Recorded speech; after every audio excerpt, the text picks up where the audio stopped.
नमस्कार दर्शक बंधु आपणकर जदि मेष राशि होता है तेबे रही जातु निजर 10 मिनिट समय आपण निज पाई दियंतु एवं एही भयंकर चंद्रग्रहणर प्रभाव विषय विस्तृत भाव में जानतु। देखंतु एही वर्षर प्रथम चंद्रग्रहण मार्च मास 3 तारिख मंगलवार दोल पूर्णिमा दिन हेबाकु जाउछि एवं एहा ग्रस्त दया चंद्रग्रहण रहिबो। किंतु चंद्रग्रहण राति रे न होई दिन रे हेबा पई जाउछि जहा बहुत विरल अटे एवं दीर्घ 139 वर्ष परे एही जागतिक दृश्य घटित हेबा पई जाउछि जहा दिबा 3 घटिका 20 मिनिट रु आरंभ होई संध्या 6 घटिका 46 मिनिट रे शेष हेबाकु जाउछि एवं एही विरल बा भयंकर चंद्रग्रहण बहुत अधिक शुभदायक रहिबो 12टी राशि मध्यरु 6 गोटी भाग्यशाली राशिंकर एवं अन्य 6 गोटी राशिर व्यक्तिविशेषଙ୍କ जीवन में बहुत अशुभ प्रभाव पकाइबा पई जाउछि। किंतु आपणक राशि भाग्यशाली कि नहीं, केउं क्षेत्र में अधिक प्रभाव हेबो एवं केते दिन पर्यंत एही ग्रहणर प्रभाव आपणक उपरे रहिबो एवं सबुठारु बड़ कथा हैला आपणकर धन मान जस हानि हेबाकु जाउछि ना आपणकर एही सब क्षेत्र में शुभ फलाफल प्राप्ति करिवे किंबा आपणकर भाग्य दुर्भाग्य रे परिणत हेबा पई जाउछि किंबा आपण भाग्यशाली हेबा पई जाउछंती एही वीडियो रे विस्तृत भाव रे जानिबा। तेबे विलंब न करी आसंतु कार्यक्रमटी को आगकु बढ़ाइबा। किंतु वीडियोटी आरंभ करिबा पूर्वरु जदि आपणकर भी मेष राशि होइथाए एवं आपण भी ईश्वर को आंतरिक भक्ति एवं विश्वास करंती तेबे वीडियोटी को लाइक करंतु। कमेंट बॉक्स रे जय जगन्नाथ जय मां लक्ष्मी अवश्य लिखि दियंतु। ता सहित आम सह जोगाजोग करिबा पई वीडियोर मध्य भाग रे एक व्हाट्सएप नंबर टिए दिया जायछि जो नंबर साहाय्य रे आपण आम सह जोगाजोग करी निजर नूतन कुंडली प्रस्तुत करि परिबे, कुंडली विश्लेषण कराई परिबे किंबा आपणकर चाकरी विवाह व्यवसाय प्रेम संपर्क शिक्षा स्वास्थ्य को नहीं किछि समस्या रहिछि ताहार सहजरे एवं स्वल्प मूल्य रे समाधान करि परिबे।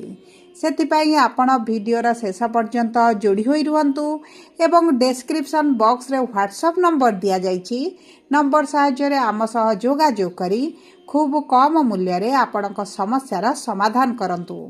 एबे आसंतु कार्यक्रमटी को आगकु बढ़ाइबा एवं जानिबा आपणक राशि भाग्यशाली ना दुर्भाग्यग्रस्त हेबा पाई जाउछि। देखंतु 6टी भाग्यशाली राशि मध्यरु मेष राशि हेउछि सेही भाग्यशाली राशि जो राशि व्यक्तिविशेषଙ୍କର भाग्य एही चंद्र ग्रहण परठारु बदलिबा पाई जाउछि। देखंतु एही मार्च मास 3 तारिख चंद्र ग्रहणटी सिंह राशि रे घटित हेबा पाई जाउछि एवं सिंह राशि अग्नितत्वर राशि होइथिबारु मंगलवार दिन घटित हेउथिबारु अग्नितत्वर राशि गुड़िक बहुत अधिक प्रभावित हेबे। तेबे सर्वप्रथमे जानिबा आपणक स्वास्थ्य उपरे किभଳି प्रभाव पड़िबो। देखंतु आपणकर पंचम भाव रे चंद्र ग्रहणटी हेबो किंतु आपणकर स्वास्थ्य उपरे कौनसी विशेष प्रभाव पड़िबो नाही। जदि आपणकर पूर्वर स्वास्थ्य रे समस्या चलीछि सेथिरु आपण धीरे धीरे उपशम पाइबे एवं आगामी 2 मास मध्यरे आपणक स्वास्थ्य रे विशेष भाव रे उन्नति परिलक्षित हेबो। जदि आपणकर पेट रे किछिटा समस्या रहिछि तेबे मध्य आपण सेथिरे धीरे धीरे उपशम अनुभव करिवे किंतु आपणकर थंडा जनित समस्या टिके बढ़ी पारे। थंडा ज्वर खास किंबा आपणकर थंडा रिलेटेड थायराइड होई पारे किंबा साइनस होई पारे विभिन्न प्रकार थंडा समस्या मध्य आपण देखि पारंती। सेति प्रति आपण को टिके सचेतन रहिबा को पड़िबो। एबे आसंतु जानिबा किपरि प्रभावित हेबो आपणकर आर्थिक क्षेत्रटी। देखंतु आपण को कोनोसी ना कोनोसी सूत्ररु धन प्राप्ति होई जिवो। आपणकर जो अजथा खर्च गुडाय बढ़ुतला आपण अर्थ सेविंग करि पारु नथिले सेही क्षेत्र रे मध्य आसीबो विराट परिवर्तन एवं आपणकर जदि किछि कार्यटी अटकी रहिछि अर्थ अभावरु तेबे मध्य ताहा आपणकर पूरण होई जिवो। एवं देखंतु जदि आपणकर किछि प्रॉपर्टी को नै किछि समस्या चलिथिला सेतिरु आपण बाहर को आसीबे। जदि आपण किछि घर जागा बाड़ी जमी किंबा गाड़ी घोड़ा किनिबा पई चाहुचंती तेबे मध्य आपणक पई शुभदायक रहिति एवं एही समय मध्य रे आपणक मां को सहित संपर्क मधुर हेबो किंतु आपणक मां को स्वास्थ्य उपरे आपण बहुत अधिक ध्यान देबार आवश्यकता रहिछि। एबे आसंतु जानिबा किपरि रहिबा आपणकर कर्म क्षेत्र। देखंतु कर्मर भाव में आपणकर विराट परिवर्तन आसिब। जदि यही समय मध्य आपण कर्मक्षेत्र में किसी परिवर्तन करती तेबे अति उत्तम फल आपन को प्राप्त हेब।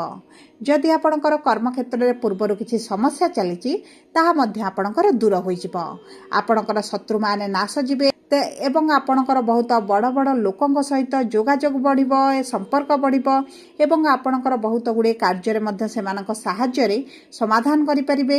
एवं देखंतु आपनको कोनोसी ना कोनोसी कार्य को नहीं प्रशंसित मध्य करा जाई पारे। जदि आपण विदेश जावाक चाहूतिले किंबा विदेश रे रहिचंती तेबे मध्य आपणक भाग्य आपणकर साथ देबो।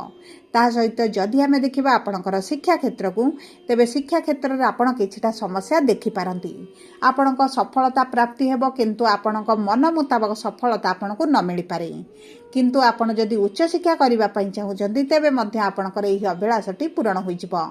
जदि आमे देखिबा आपणकर प्रेम संपर्क को तेबे आपणक प्रेम संपर्क रे मधुरता आसीबो। पूर्वर उभयंक मध्य जदि दूरताटी बढ़ी जाइथिला तेबे पुनर्बार एकत्रित हेबार संभावनाटी देखा जाउची। ता सहित जदि आपणक प्रेम संपर्क को विवाह परिणत करबा पई चाहूचंती तेबे अति उत्तम समय आपणक पई रहिबो। एबे आसंतु जानिबा आपणक विवाह बा वैवाहिक संपर्क किभଳି रहिबो। देखंतु विवाह पई तो बहुत भल संभावनाटी रहिची, कारण गुरुंकर पंचम दृष्टि आपणक विवाहर भाव रे रहुची। आपणकर मनपसंदर प्रस्ताव सहित विवाह होई पारे किंबा आपणकर विवाह ठीक होई मध्य रही पारे। ता सहित जदि आपणक वैवाहिक संपर्क रे तिक्तता चलीथिला तेबे आपणकर कोनोसी प्रकार रे तेबे आपणकर चिंता करिवार कोनोसी आवश्यकता नाही। संपर्क रे मधुरता आसीबो, से उभयंक मध्य रे बुझामणाटी बढ़िबो, उभय किसी बड़ निष्पत्ति नहीं पारती। जदि आपण किसी बिजनेस आरंभ करबा पई चाहूचंती तेबे अति उत्तम रहिबो। पूर्वर जदि आपणकर व्यवसाय थिला एवं मांदा परिस्थिति देई गति करुथिला तेबे सेथिरे आपण उन्नति देखिबे। आपण जदि ऑनलाइन रिलेटेड किसी कार्य करूचंती, share market, trading, real estate एही भली किसी संस्था रे जदि आपण अर्थ विनियोग करूचंती तेबे आपणको भल अर्थ प्राप्त हेबो, लाभ प्राप्त हेबो। एबे आसंतु देखिबा आपणकर भाग्य किभଳି स्थिति रे रहिबो। देखंतु आपणकर भाग्याधिपति हेउछंती देवगुरु बृहस्पति एवं गुरुंकर सप्तम दृष्टि आपणक भाग्यर भाव रे रहुची, जेउ कारणरू आपणक भाग्य आपणकर बहुत अधिक साथ देबो। जदि आपण भाग्य भरोसा रे किछि कार्य करिबा पई चाहूचंती तेबे निश्चित भाव रे सफलता प्राप्ति हेबो। एही समय मध्य रे जदि आपण संतान पई चेष्टा करती तेबे आपणकर संतान सुख मध्य प्राप्त होई पारे। किंबा आपणकर संतानकर भाग्य को नै जदि चिंतित रहिथिले तेबे सेही चिंता गुडिका आपणकर दूर होई जिवो। आपणक संतानकर जदि शिक्षार समस्या थिला किंबा विवाहर समस्या थिला ताहा तो आपणकर दूर होई जिवो। किंतु संतानक स्वास्थ्य को नै जदि समस्या थिला तेबे ताहा धीरे धीरे परिवर्तन हेबार आपण निश्चित भाव रे देखिबे। एवं देखंतु जदि आपणकर किछि कोर्ट कचेरी केस चलिथिला तेबे आपण सेथिरे निश्चित भाव रे समाधान देखिबे। जदि आपणकर पैतृक संपत्ति को नै किछि समस्या वाद विवाद भली परिस्थिति रहितिला सेथिरे मध्य परिवर्तन आसीबो। सब परे अशुभत्व को दूर करी शुभाशुभ फल को वृद्धि करिबा पई आपण एही ग्रहण समय रे महामृत्युंजय मंत्र पाठ करंतु किंबा विष्णु सहस्र नाम पाठ करंतु। ता सहित ग्रहणर परवर्ती दिन सूर्य को जल अर्पण करने पूर्वर से ही जल रे किछिटा नाली रंगर पुष्प मिसांतु किंबा कुंकुम मिसाई जदि जल अर्पण करती आपणक पई अति उत्तम रहिबो। ता सहित प्रतिदिन आपण हनुमान चालीसा पाठ करंतु एवं जेहेतु शनिकर 7.5 चली शनिकर बीज मंत्र मध्य प्रतिदिन पाठ करंतु। शनिवार दिन शनिक मंदिर रे सोरिष तेलर दीप अर्पण करंतु। घर जदि कोनोसी शुभ कार्य रे बाहर को जाउछंदी बाम हाथ पापुली रे किछिटा अत्तर लगाई बाहर को जांतु एवं माँ दुर्गांकर मध्य उपासना करंतु। आपणक पई शुभदायक रहिबो। जदि आपणकर मेष राशि होइथाय वीडियोटी किभଳି लागला कमेंट बॉक्स रे लिखि जणांतु। जदि प्रथम थरा आम चैनल को आसिछंती चैनल टी को सब्सक्राइब करंतु।